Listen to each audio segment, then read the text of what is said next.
With Eric Gordon and Chris Paul out, it was clear the Rockets were undermanned and had no chance against the Warriors at home.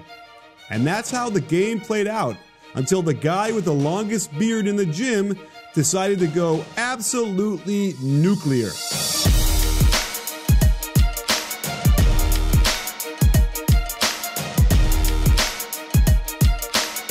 In case you were unaware, James Tiberius Harden is on one of the greatest 11-game stretches a player in the NBA has ever had, averaging 41.1 points, 7.1 rebounds, 9.5 assists, 2.1 steals, and scorching the Nets for 41% from behind the arc.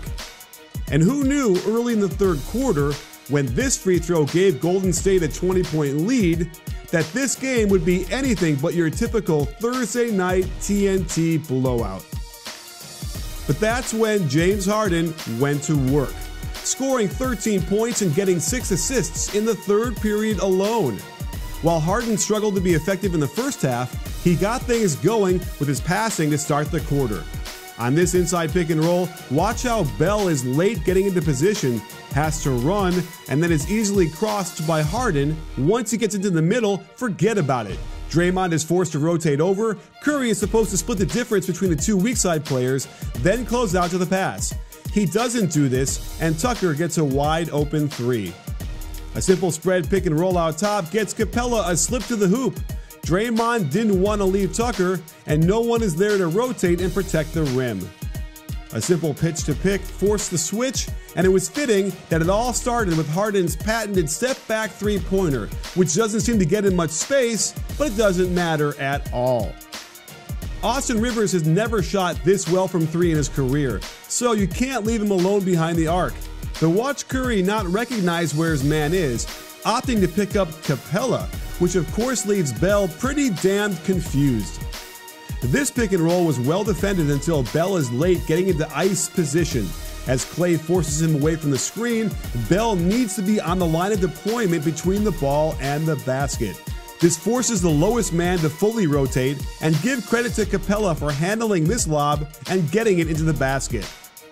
The lead was still double digits when Harden got Curry to switch on to him. Curry was in good position defensively until Harden slammed on the brakes, let him fly by, and pulled up for the easy 14-footer. Down double digits again, the pick and roll doesn't give the Rockets a mismatch, as Draymond is as good as any forward defending a guard on the perimeter. Hard to believe simple exchange on the weak side could confuse the defense this much, but Clay doesn't know what's going on, and a simple skip pass gets Gerald Green a wide open look. If you were wondering why the Rockets couldn't make a dent in the deficit during the third quarter, you only need to look at Steph Curry, who lit them up for 13 points of his own during the stretch, on an assortment of pull-ups from mid-range, cuts to the hoop, and of course, shaking free of the defense for this three-pointer, but then taking advantage of the man down for the Rockets when they inexplicably do not take a foul and give them a 5-on-4 advantage. At this point, Harden felt it was time to take matters into his own hands, so a straight ISO on their best perimeter defender gets him another step back to his right. Clay contests well, but again, it does not matter. He wasn't done yet in this quarter. What makes Harden so impossible is his passing ability and vision. Check the gorgeous dime to thread this in there for a layup, and finally the Rockets are making some headway. Down 9, Clay should have known they'd be looking for a 2-for-1 at the end of the quarter, but isn't in great position. Harden hits him with a jab-step crossover, then rises up to nail yet another three. This became like a prize fight between two champions the entire fourth quarter, as the Warriors couldn't shake free and the Rockets wouldn't let go. With a spread pick and roll and shooters on both sides, it spreads the defense out wide, and when Livingston was caught unprepared for the quick ball screen, he's out of position on the switch, and there was nothing a help defender like Clay could do on a perfect lob like this anyway. We got a crazy sequence where you could tell every player was in it like a playoff game. Durant goes hard to the hole, he's stripped, then Looney is blocked from behind by Harden, and here's where the Rockets had their first chance to take the lead. They catch the defense behind a step for an open corner three. Capella is in perfect position for the rebound, who kicks it out for another wide open corner three, but they can't get it to fall. And then they find Harden out top for a chance to do his dance. Into the step back, but he can't get it to go. And if you don't capitalize on the Warriors, they'll make you pay. As Clay comes right down, bumps his man with his shoulder, and turns it into a little 15-foot shot on the baseline for a 3-point lead. Again, the quick pick and roll for the Rockets killed the Warriors all night, as Capella screens and Durant doesn't switch this quickly enough. The weak side help isn't in position yet. Gorgeous pocket pass by Harden, and Capella knows what to do with it down there. With Harden unable to convert under great pressure from Draymond, Durant says enough is enough and just goes straight to the hoop. That said, I'm dubious about this type of call, which we've seen superstars get often, but it looks to me like KD is simply lowering his shoulder and initiating all of the contact. Tucker should have the right to his position on the court, yet it gave them 2 free throws and a 4-point lead. But KD was frustrating all night, opting to isolate instead of run the offense and look for a good shot. Up 4 with a chance to put a nail in the coffin, he decides to take an early contested 6-dribble ISO pull-up from 3 feet behind the line and 15 seconds on the clock. But he redeems himself with a hard-fought post-up on the left block as he turns over his right shoulder for a tough fadeaway, and this should be it, folks. And when this wild shot by Harden doesn't go down, it was just a matter of playing out the clock and the Warriors would get the win. But someone explained to me this shot. Up by 6, 15 seconds on the shot clock, 1 minute 10 left in the game, the defender in good position, and KD takes this? It's just about the only way to ensure the Rockets have a chance. And it leads directly to catching the defense out of position, fantastic lead pass to Capella by Harden, and not only does he get the layup, but KD fouls him too. I mean, can you hear me shaking my head? Ironically, it's Curry who takes almost the same shot KD just did. Granted, it was a little more open and he's a much better shooter, but you had better make it. Another 2-for-1 situation for the Rockets. Iguodala wanted to guard Harden, but KD waves him off, then gets in a bad stance with his arm up like this, making him a lot slower to react and challenge. And of course, Harden just nails this clutch step back from 4 feet behind the arc, and now the game is tied. I am stunned. Good job by the Warriors to force a switch on the Curry-KD pick and roll.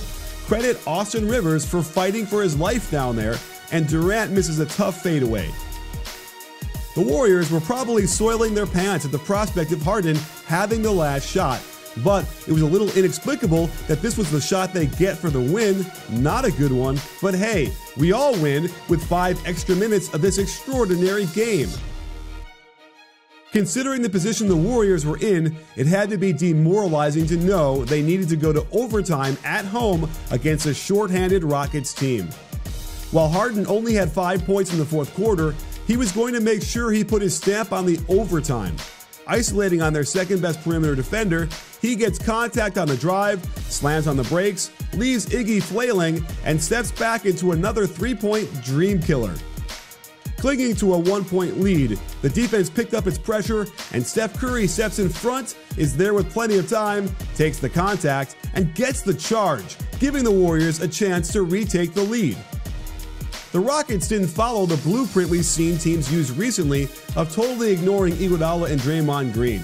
And this time, when Capella should have been the help and invited a shot from the outside by Green, it's Tucker who steps over to stop the penetration, and it gets him out of position to handle the dribble handoff. And KD gets a wide-open 18-footer to drop. And when the Rockets don't get it to Harden and Rivers throws up a runner over Draymond that misses, watch how quickly the Warriors turn this into a corner 3 for Curry. Holy moly. And there wasn't much Houston could have done to stop it. Down 4 and desperate for a bucket, they inbound to Harden in the right corner for the rare step back so close to the sideline.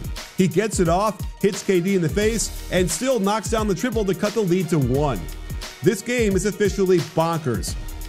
While Austin Rivers went back and forth being really not so good and really good, here's a pick and pop that drew both defenders to Harden.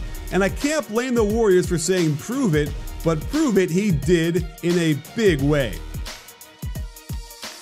The Warriors run their usual sideline out of bounds play that calls for Curry to back screen Durant. and he gets a step. No one in the world is going to block this, and it's another tie game. The Rockets try every iteration of their offense to find an advantage, each one thwarted well by the Warriors' intense defense. And this leaves him little choice but to isolate on Klay, who defends this step back perfectly, then gets out on the break, attacks one-on-one, and hits the beauty of an off-foot lefty layup for the 2-point lead, and this game is over, right? With not a lot of time left and a prime 2-for-1, Harden goes straight to the rack, draws contact, and somehow Draymond doesn't get a technical for carrying on in such a demonstrative fashion. Did he have an argument? Yeah, kinda. Harden does extend his off arm into the body of Green, and while it didn't have to be an offensive foul call, a no call would have probably been the best choice. Now here's where the game went completely off the rails. The Warriors are now in a 2-for-1 situation and turn to a quick KD attack off the dribble. Check Harden sneaking in from behind to knock the ball away. In the scramble, you're not going to believe how KD was able to save this back in bounds. And equally improbable was how the ball found its way to Steph Curry for what appeared to be the dagger from 20 feet. But the reason you won't be able to believe it is because KD saved this ball with both feet out of bounds right in front of the referee, and yet no one seemed to see it or call it. This can easily go down as the worst blown call in the history of regular season NBA games, and Rockets fans were despondent over the prospect of losing the game like this.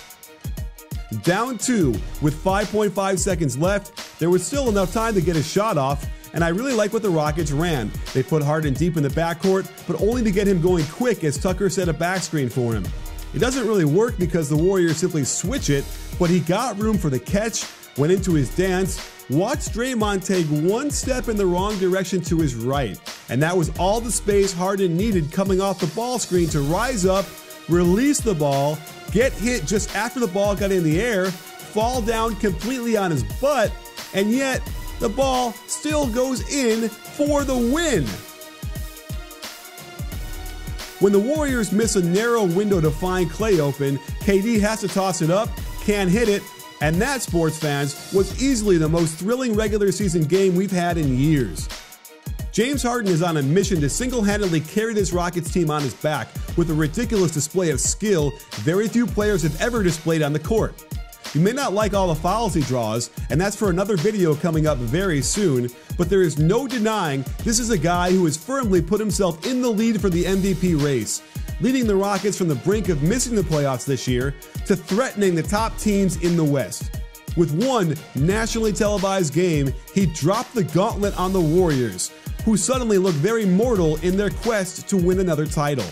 When CP3 gets back in the lineup, we might not see the same outrageous outbursts from Harden like the last 11 games in a row, but they'll be even more powerful and capable of winning the whole thing. Sports fans, make sure to hit the subscribe button and adjust your settings so you can get notified immediately when we drop another great NBA video. Let us know how you feel with a thumbs up and a comment. After all, at BBallBreakdown, we're not a channel, we're a conversation. You in?